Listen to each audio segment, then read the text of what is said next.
Hey guys, so welcome back to my channel. So like I mentioned in my last video, I want to talk about a quick way that I change oil in my vehicle. Okay, this might not work for everybody. Everybody's usage of the vehicles is different, the mileage is different, your driving conditions, driving types different. So if it's applicable to you, you're welcome to certainly experiment and try it on. But I've been doing this for the last 4 years and I have had no problems with my vehicle. So it works really well for me because I only do an average of 9,000 miles a year, and I put more miles during summer and probably 3 to 4,000 miles since the beginning of fall all the way till the end of spring. So most of my driving really is in summer. That's when we take, the trips or long trips or whatnot. Otherwise, I really don't put a lot of miles.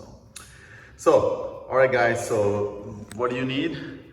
Of course, you need your OW20 oil. I use full synthetic, and I believe Toyota recommends using a full synthetic oil. And of course, my toolbox.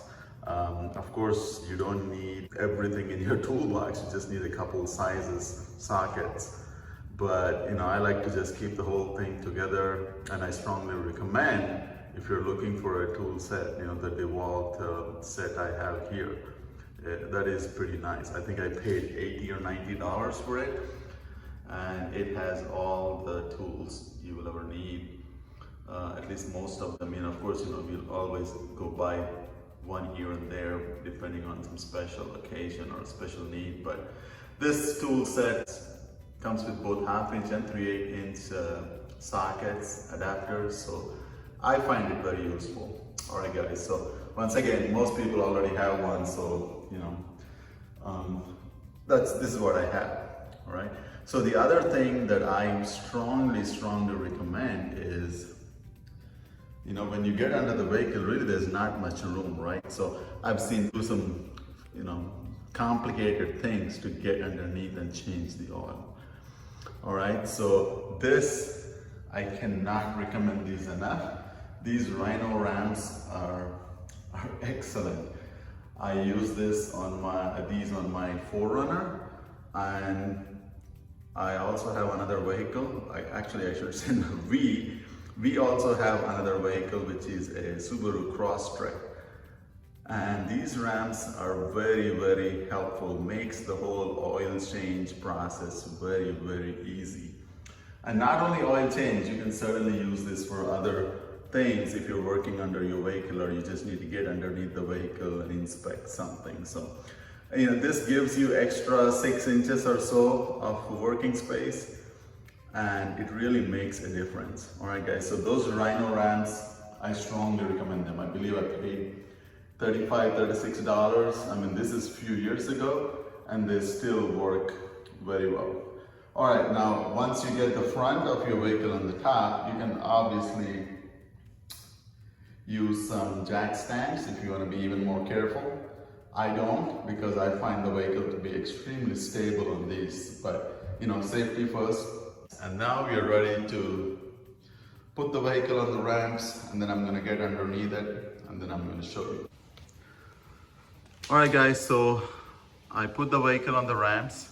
So now we are ready to get underneath the vehicle and get the job started once again. All right, guys, so I'm under the vehicle now, and you're looking for this guy right here. Okay, when you remove these 13mm bolts, 2 of them right here, there's one there and one on the other side right there. Once you remove these 2 bolts, then you have access to the oil drain plug. All right, so I'm gonna go ahead and remove these now. All right, guys, so I was able to remove the cover.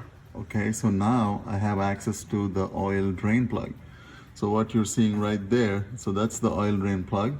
And the next step really in this process is, again, I'm not going to do this today because this time I need to be changing oil the full detailed way, which I'll be posting in my next video. But this is what I do every spring. Okay, Typically this is a 14 millimeter bowl, so basically use a 14 millimeter socket, and I strongly recommend you put gloves on, otherwise you would smell like oil for a few hours. A couple quick comments. So before you open the drain plug, make sure you leave your main inlet, engine oil inlet, right here open as well. That will help the oil drain faster.